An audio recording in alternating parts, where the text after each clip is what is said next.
السلام عليكم ورحمة الله وبركاته. إن الحمد لله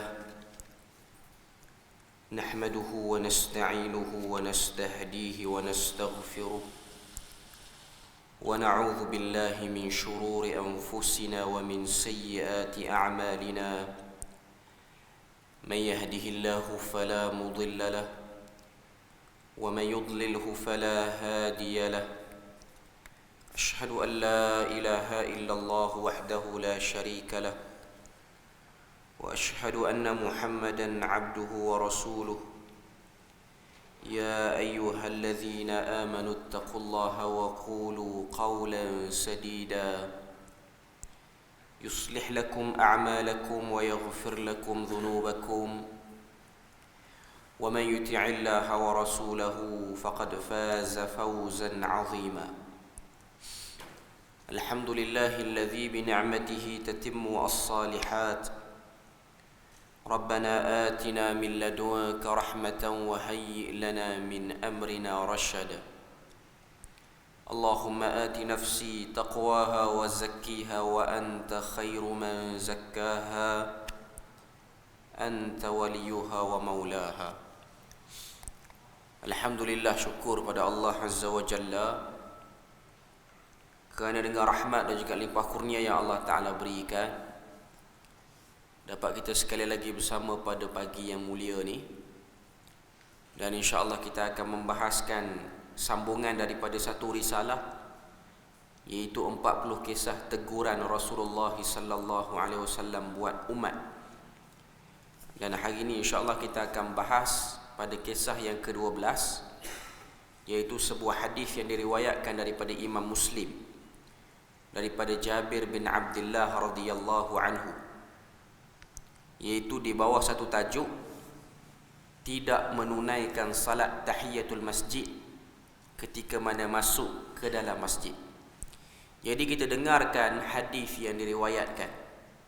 Ja'a rajulun wan nabiyyu sallallahu alaihi wasallam yakhtubu an-nasa yawmal jumu'ah faqala sallaita ya fulan qala la qala qum farka' rak'atayn. Kata Jabir bin Abdullah, telah masuk seorang lelaki ke dalam masjid, lalu dia terus duduk sedangkan Nabi sallallahu alaihi wasallam sedang menyampaikan khutbah, iaitu pada hari Jumaat. Dia datang lewat, masuk dia terus duduk. Lalu Nabi pun kata pada dia, sallaita ya fulan, adakah engkau telah salat, iaitu menunaikan salat tahiyatul masjid wahai fulan? Qala, jawab lelaki tersebut, la, aku belum menunaikan apa-apa salat. Qala qum farka' rak'atain. Kata Nabi sallallahu alaihi wasallam, maka bangun dan rukuklah kamu dengan 2 rakaat, iaitu tunaikanlah kamu salat tahiyatul masjid. Hadis riwayat Muslim. Dalam sebahagian riwayat-riwayat yang lain, iaitu riwayat dalam Abu Daud, riwayat dalam At-Tirmizi, ada sikit penambahan lafaz terhadap hadis ini, iaitu Nabi kata qum farka' rak'atain falyukhaffif, bangun dan rukuklah dengan 2 kali rukuk dan ringan-ringankan salat itu. Maknanya jangan panjang-panjangkan salat itu. Jadi dalam riwayat Muslim dia tak sebut falyukhaffif, dia cuma sebut qum farka' rak'atain, bangun dan rukuklah dengan 2 kali rukuk. Poinnya ialah berkenaan dengan bila mana masuk masjid, antara keutamaan yang besar ialah kita menunaikan apa-apa salat sunat yang bertepatan dengan waktu kita masuk itu. Sekiranya kita masuk, tidak ada salat sunat lain yang boleh dibuat melainkan salat sunat mutlak secara umum, maka kita masuk dan kita tunaikan 2 rakaat salat sunat. Dalam huraian dia sebut hukum mendirikan salat sunat tahiyatul masjid sebelum duduk. Imam An-Nawawi menyebutkan, iaitu Imam An-Nawawi sebut dalam Al-Majmu' Syarah Muhadzab, Dia kata bahawa para ulama sepakat maknanya tak ada khilaf, bahawa salat tahiyatul masjid itu hukumnya adalah sunat. Hukumnya adalah sunat. Okay. Dia ada perbahasan yang kita kena clear. Adakah salat sunat tahiyatul masjid ini ialah salat sunat tahiyatul masjid yang khusus ataupun salat sunat yang umum? Tapi yang penting masuk dan salat. Okay. Contoh kalau kita masuk selepas pada azan, tak kiralah azan waktu salat mana-mana pun, maka salat sunat yang tertakluk pada kita pada waktu itu ialah salat sunat qabliyah ataupun rawatib. Jadi salat sunat itu menjadi salat sunat tahiyatul masjid sekaligus dia duduk dalam tu. Ada orang dia faham salat sunat ni ialah salat sunat tahiyatul masjid yang khusus. Maknanya dia tunaikan dulu 2 rakaat, lepas pada tu dia buat pula lagi 2 rakaat. Ada orang dia faham macam tu. Tapi sebenarnya bukan macam tu. Contoh kita datang tadi subuh, sampai masjid orang dah azan, masuk salat sunat qabliyah subuh 2 rakaat, itulah yang menjadi salat sunat tahiyatul masjid. Melainkan kita masuk awal sebelum orang azan, maka kita salatlah sunat dulu 2 rakaat. Dan boleh jadi salat sunat tu kalau subuh lah, dia boleh jadi salat sunat qiyam sebab kita masih lagi di akhir malam, lalu kita tambah lagi dengan witir, maka dia menjadi qiyamul lail, walaupun dia taklah orang kata apa panjang, walaupun sifat salat qiyam tu ianya panjang. Lepas pada tu orang azan, kita bangun untuk salat lagi salat sunat qabliyah subuh. Jadi itu antara orang kata apa tata cara bila mana kita masuk ke dalam masjid. Sebab ada orang faham dia salat sunat yang khusus. Okay. Tapi dia ada sikit lagi perbahasan yang kita kena clear dulu sini, iaitu bagi orang yang masuk masjid pada waktu-waktu yang umumnya tidak dilakukan salat sunat. Contoh dia masuk masjid selepas daripada salat asar, sebelum masuk salat maghrib. Ini adalah waktu yang dilarang berlaku apa-apa salat sunat. Di sini ada perbahasan sikit. Ada para ulama mengatakan tidak dilakukan apa-apa salat sunat pada waktu itu walaupun dia masuk masjid. Ada yang meringankan mengatakan kena salat juga. Dia panggil salat sunat mutlak lah. Sebab berdasarkan hadis ni lah. Sebab sebahagian para ulama melihat salat ini dilakukan ialah untuk memuliakan masjid sebagai tempat sujud ataupun tempat orang-orang bersalat. Jadi ada sebahagian orang kita tengok dia masuk lepas pada asar ataupun masuk sebelum waktu maghrib. Hakikatnya waktu tu waktu yang dilarang untuk buat salat sunat. Contoh kita datang salat, nak dengar kuliah maghrib, datang awal, orang tak azan lagi. Jadi kita masuk, kita salat. Boleh atau tidak? Ada orang kata boleh, ada ulama kata boleh, dan ada ulama kata tak boleh. Maknanya kedua-duanya ada hujah dan ada argument. Yang kata boleh, dia kata mengatakan hadis ini menjadi dalilnya, iaitu hadis riwayat Muslim. Yang kata tak boleh, iaitu hadis riwayat Aisyah, iaitu Aisyah kata Nabi melarang melakukan apa-apa salat ketika mana hampir terbenam matahari. Cuma yang kata boleh itu sebab melihat kepada orang tu masuk dalam masjid, dan masjid itu dimuliakan dengan salat. Dia tak masuk melilau. Jadi itu argumen bagi kedua-dua kumpulan. Jadi kata Imam An-Nawawi, dia sebut sini, jika tiada keuzuran, maka makruh hukumnya untuk duduk sebelum dilakukan salat 2 rakaat. Sekiranya tiada keuzuran, hukumnya makruh, tak haram pun, tapi hukum dia makruh. Makruh ni kita sebut dalam bahasa pun satu benda yang kurang beretika. Maknanya kita masuk terus duduk. Dia macam dari segi etika, dari segi kelakuan yang sepatutnya dilakukan ialah bukan macam tu. Dia tak berdosa pun.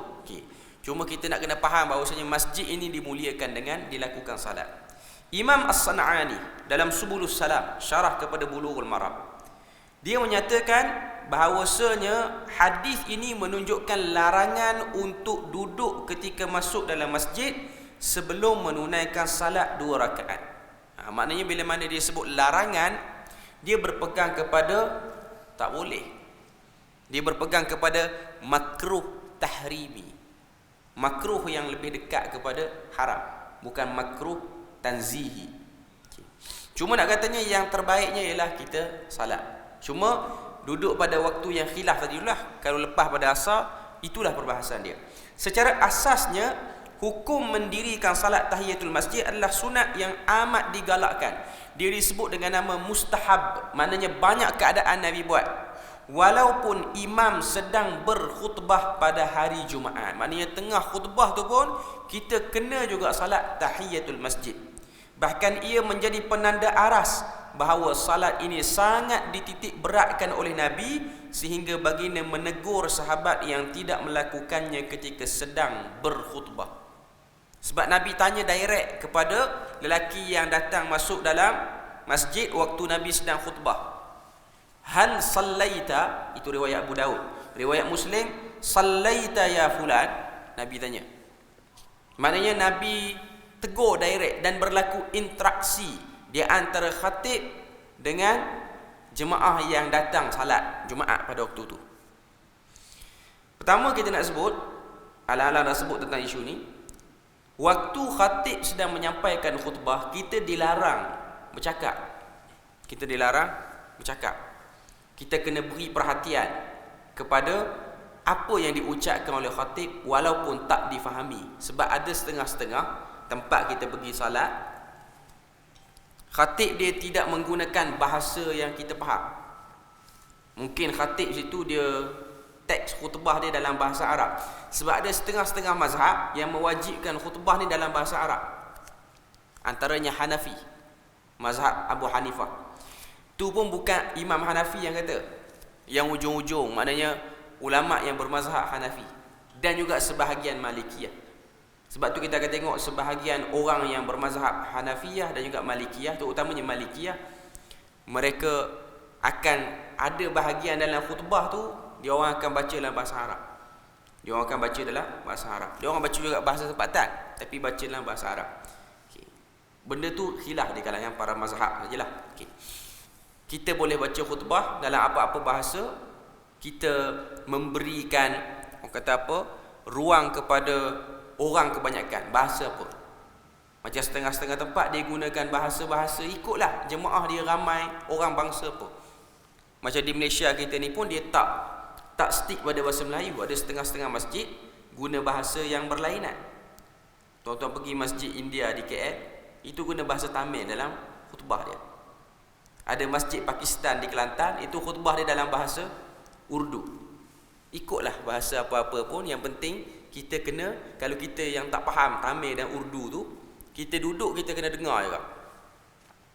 Melainkan interaksi di antara khatib dengan orang perseorangan. Macam Nabi tanya orang tu, dia tak diam, dia jawab.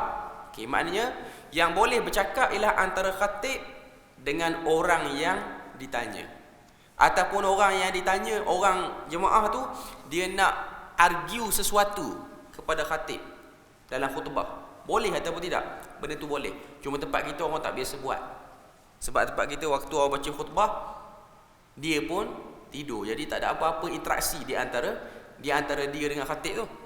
Dia tak tahu. Kalau di negara Arab benda tu biasa.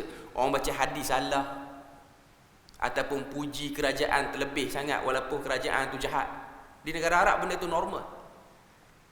Sebab saya ada pengalaman di Jordan, waktu kerajaan Jordan dia naikkan harga minyak petrol mendadak. Bila mana naik mendadak ni, imam dahlah baca khutbah di masjid universiti. Dia kata sepatutnya kita jangan marah kerajaan naikkan harga minyak, sebab kita pun isi minyak kereta bukan pergi berjalan tempat elok pun, kita pergi jalan kod dal je. Ada seorang Arab bangun, dia kata, apa kau tahu? Kita ada kereta, kita nak pergi jalan mana-mana. Ada kata kita pergi berjalan mengarut. Benda tu biasa. Di negara Arab benda tu biasa. Bahkan dia, orang kata apa, dia boleh jadi sampai tahap, kalau khatib tu macam mengarut sangat, orang lain bangun, khatib tu diturunkan, naik khatib baru. Itu di negara-negara Arab benda tu biasa. Di Malaysia dia tak. Tak suka tara mana pun khatib tu bercakap, tak betul tara mana pun, kita tak akan turunkan dia. Kita bagi dia habis juga bercakap. Okey. Cuma nak katanya benda tu tidaklah menyebabkan jadi batal ke Jumaat kena khutbah sekali lagi ke tak pun. Itu ialah normal pada zaman dulu. Okay. Jika majlis ilmu sedang berlangsung, tu cerita sembahyang Jumaat. Okay. Ni cerita majlis ilmu macam sekarang ni. Okay.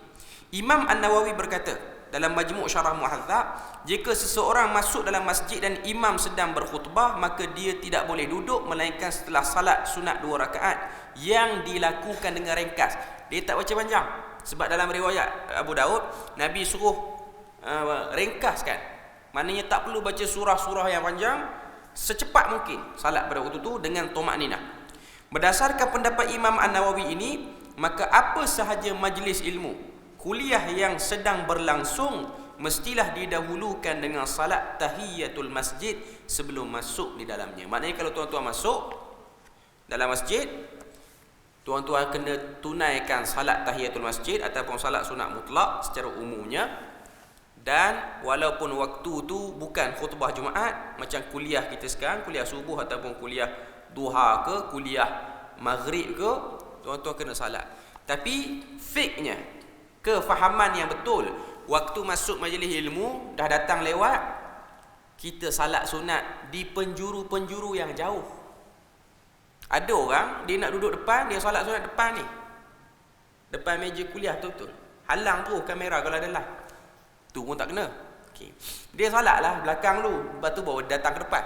Okay. Maknanya tetap salat, walau macam mana pun tetap salat. Adapun jika seorang keluar dari masjid setelah mendirikan salat tahiyatul masjid untuk pergi ke tandas, atau ada urusan yang penting yang bukan dalam selang masa yang panjang meninggalkan masjid, maka sebahagian para ulama menyatakan gugur baginya untuk salat tahiyatul masjid kerana dia sudah mendirikannya sebelum itu. Maknanya kalau dia dah masuk, dia dah dirikan salat tahiyatul masjid, lepas tu keluar. Keluar sebab pergi ke tandas, keluar sebab nak pergi ambil buku dalam kereta, lepas tu masuk balik. Yang ni cukup tahiyatul masjid kali yang mula-mula dia masuk tadi. Melainkan pada tempoh waktu yang panjang, keluar sampai 2-3 jam, lepas tu masuk balik. Okay. Yang tu bila mana dia masuk, dia kena salat tahiyatul masjid sekali lagi. Namun jika seseorang melakukannya kembali, maka ia tetap mendapat pahala. Contoh, kalau dia keluar masjid dalam tempoh yang singkat, keluar pergi ambil barang ataupun keluar pergi tandas, masuk, dia buat sekali lagi tahiyatul masjid, itu tidak ada masalah. Bahkan ia termasuk daripada benda yang kita sebut sebagai sunat. Okay.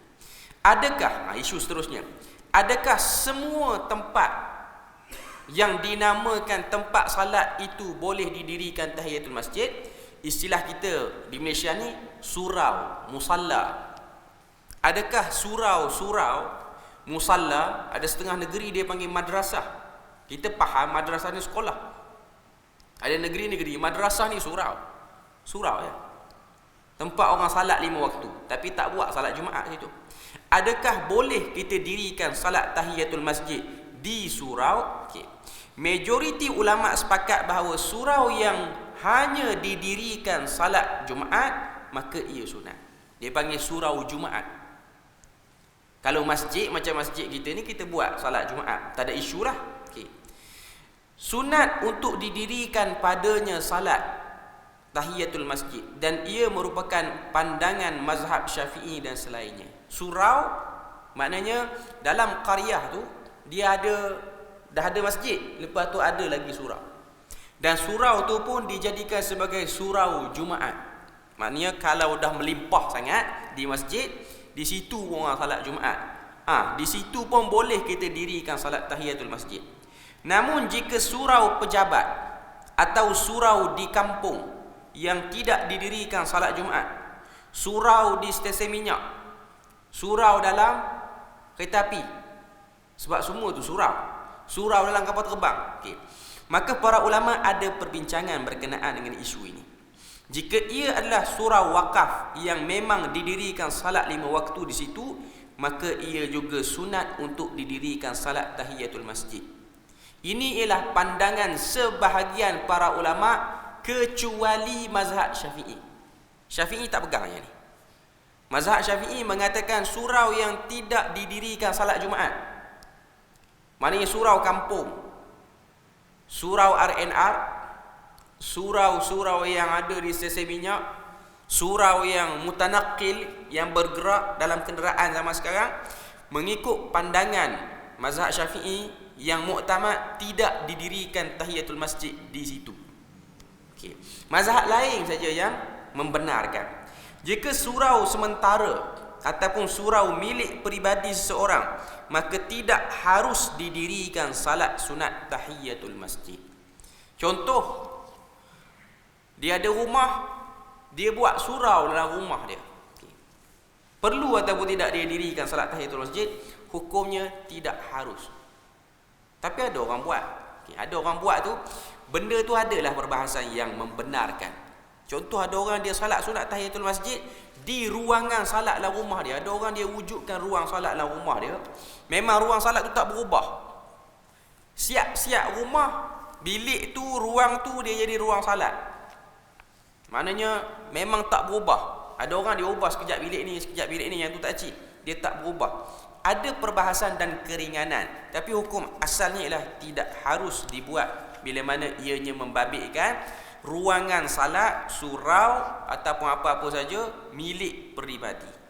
Dia hanya dibuat di masjid yang didirikan salat Jumaat, dan juga di masjid, di surau yang didirikan salat Jumaat. Sebab dia ada istilah masjid jami' dan juga masjid ghairu jami'.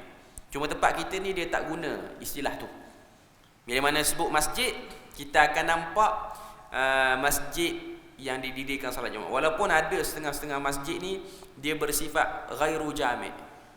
Contoh, masjid-masjid dalam setengah-setengah sekolah.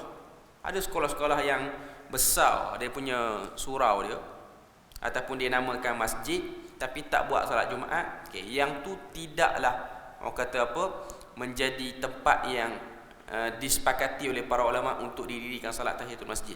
Macam kita sebut tadilah, mazhab lain kata boleh. Cuma mazhab Syafi'i kata tak buat. Maknanya dia ada istilah masjid jami' dan ghairu jami'. Okay. Kita baca satu lagi kisah. Okay. Iaitu kisah yang ke-13, hadis yang diriwayatkan daripada Anas bin Malik daripada Bukhari. Anas bin Malik kata, anna nafaran min ashabin Nabi sallallahu alaihi wasallam sa'alu azwajan Nabi sallallahu alaihi wasallam an amalihi fi sir. Sekumpulan sahabat Nabi datang bertanya pada isteri-isteri Nabi berkenaan amalan Nabi pada waktu malam. Sahabat-sahabat ni dalam setengah riwayat kata sahabat-sahabat yang muda, 3-4 orang. Salah seorangnya ialah satu orang sahabat, iaitu Abdullah bin Amru bin Al-As. Salah seorang di antara beberapa orang. Mari jumpa isteri Nabi, tanya soalan tentang amalan yang Nabi buat pada waktu malam. Pertama, dalam hadis ni tunjuk kepada kita bagaimana peranan wanita dalam menyampaikan ilmu. Isteri Nabi bertindak sebagai orang yang kadang-kadang memberi maklumat tentang sifat ibadat Nabi. Faqala ba'duhum, berkata sebahagian isteri Nabi, berkata sebahagian daripada sahabat-sahabat yang datang menjumpa isteri Nabi itu, la atazawwajun nisa, dia kata, aku bermula daripada sekarang tidak akan menikahi perempuan, mana-mana perempuan, tak nak menikah. Wa qala ba'duhum, berkata seorang lagi sebahagian daripada mereka, la akulul laham, aku pula tidak akan makan daging, maknanya tak akan makan makanan-makanan yang sedap lah. Wa qala ba'duhum, kata seorang lagi, la anamu ala firash, aku tidak akan tidur di hamparan ataupun pembaringan.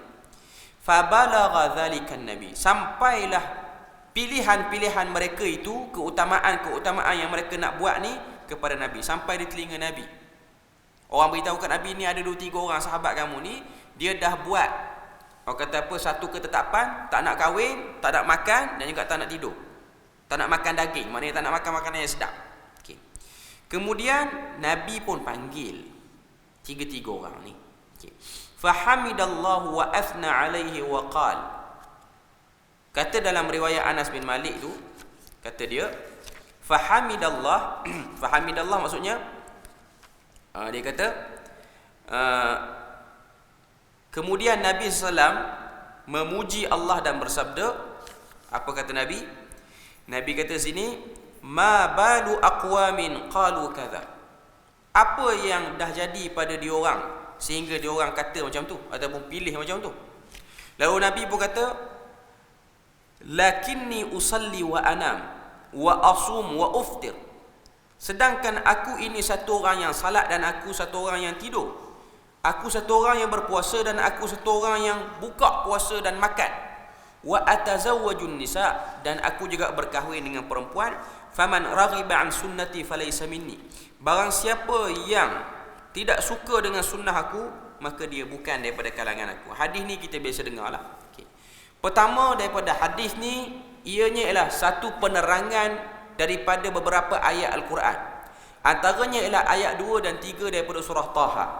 Iaitu bila mana Allah Ta'ala kata, ma anzalna alaikal Quran litashqa illa tadhkaratan liman yakhsha. Kami tidak turunkan Al-Quran itu kepadamu sehingga ia menjadi payah dan susah. Maknanya agama Islam ni, dia bukan mesti kena payah, susah baru kita rasa lebih pahala. Dan memang pemikiran macam tu ada dalam masyarakat kita. Kalau nak solat, kalau nak berdoa, kalau nak buat apa-apa, dia mesti kena rumit, mesti kena payah. Baru rasa benda tu lebih ampuh, lebih kuat berbanding benda-benda ibadah yang bersifat simple. Allah Ta'ala kata, illa tazkiratan liman yakhsha. Melainkan apa yang ada dalam ajaran ini ataupun Quran ini peringatan bagi orang yang takut. Okay. Tunjuk pada kita sini, berdasarkan apa yang disebut dalam tafsir Al-Karim Ar-Rahman yang ditulis oleh Syekh Abdul Rahman As-Sa'di. Dia kata, maksud diturunkan wahyu dan Al-Quran pada kamu serta ditetapkannya syariat bukanlah untuk kamu sengsara. Segala syariat yang ada ni, kalau kita rasa payah dan berat, itu silap orang yang menerangkan, bukan sifat agama macam tu. Wahyu Al-Quran dan syariat itu ditetapkan oleh Allah yang Maha Pengasih lagi Maha Penyayang. Allah jadikan sebagai pengantar kepada kebahagiaan, keberuntungan dan kemenangan. Allah telah mudahkan dengan semudah-mudahnya dan telah memudahkan seluruh jalan dan pintu-pintu. Jadi nak tunjuk pada kita bahawasanya sifat agama itu bukan berat. Sebab ada satu lagi hadis yang diriwayatkan oleh Abu Hurairah. Hadis itu riwayat Bukhari. Kata Nabi, lebih kurang maksud dia, kata Nabi, inna hadzal dina yusrun. Sesungguhnya agama ini mudah. Tidak ada orang yang cuba untuk menyulitkan agama ni, melainkan dia pasti kalah. Dia nak bagi payah agama ni, melainkan dia pasti kalah. Maksud kalah ataupun dia pasti akan ada hujah yang akan patahkan amalan yang payah dan pelik. Tuan-tuan tengoklah apa-apa saja amalan yang datang daripada mana-mana orang, yang penuh adat istiadat, yang penuh ritual-ritual. Macam sekarang orang duk bising tentang zikir tarikat Khawajan apa tah, yang dulu fatwa sesat, sekarang ada bunyi-bunyi macam nak bagi buat balik. Okay. Dalam ritual tu sangat, orang kata apa, banyak benda yang dia punya, orang kata apa, permulaan opening macam ni, pertengahan macam ni, hujung macam ni. Okay. Sedangkan apa yang Nabi SAW ajar tidak serumit itu. Walaupun pihak yang cuba untuk angkat benda ni, dia cuba bawa bermacam-macam testimoni, orang ni pernah zikir, cara ni okey, apa semua, makin lebih dekat apa semua kepada Allah Azza wa Jalla. Tapi itu ialah perbuatan untuk bagi nampak package zikir dalam agama ni sangat sulit. Sebenarnya tak sesulit itu pun. Pasti akan kalah. Pasti akan ada hujah yang akan boleh digunakan untuk bagi clear benda tu. Apa saja amalan yang mana bukan datang daripada lidah Nabi. Sebab amalan yang datang daripada Nabi, ia pasti sifat mudah dan ia universal. Boleh buat semua tempat, boleh buat semua bangsa. Jadi ini benda yang kita kena tahu dan kita kena sedar. Ibnu Hajar Al-Asqalani mengatakan, agama Islam itu hakikatnya banyak kemudahan, atau agama Islam itu disebut mudah berbanding dengan agama sebelumnya. Sebabnya Allah telah menghilangkan beban di atas umat ini yang terdahulu dipikul oleh umat-umat sebelumnya. Sebagai contoh, taubat umat terdahulu ialah dengan mengorbankan jiwa.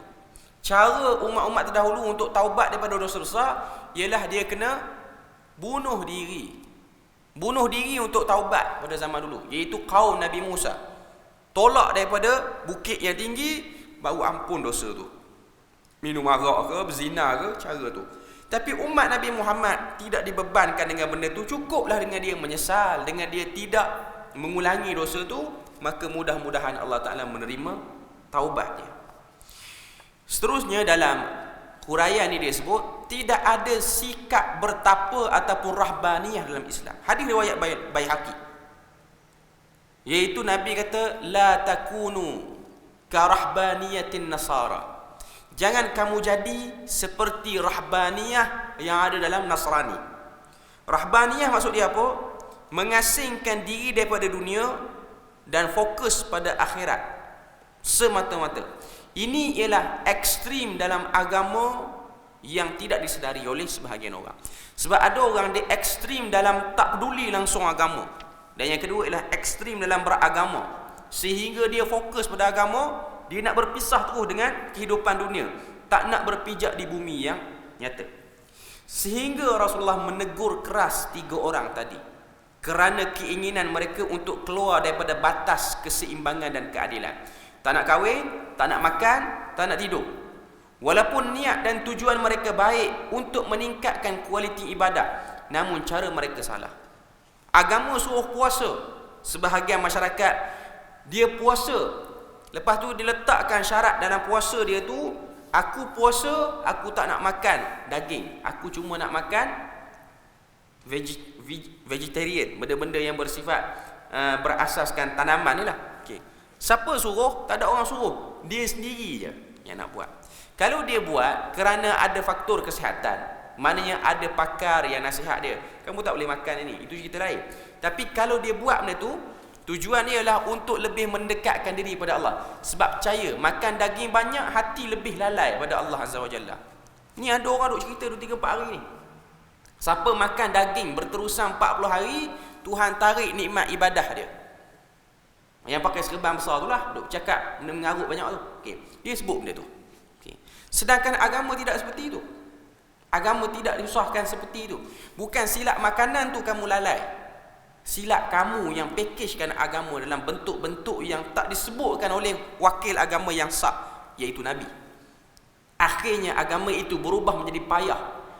Akhirnya agama itu berubah menjadi satu cengkaman. Bukan agama itu satu benda yang memudahkan, yang hati jadi lapang, tapi hati jadi penat, perasaan jadi penat dengan sebab syarat-syarat yang kita payahkan dalam beribadah. Kemudian kata Nabi sebut di akhir hadis, Nabi kata, sesiapa yang membenci sunnahku, maka ia bukan termasuk dalam golongan aku. Maknanya Nabi dah kerat awal-awal, siapa-siapa yang cuba untuk adjust, modify sunnah aku, dia bukan daripada kalangan umat aku.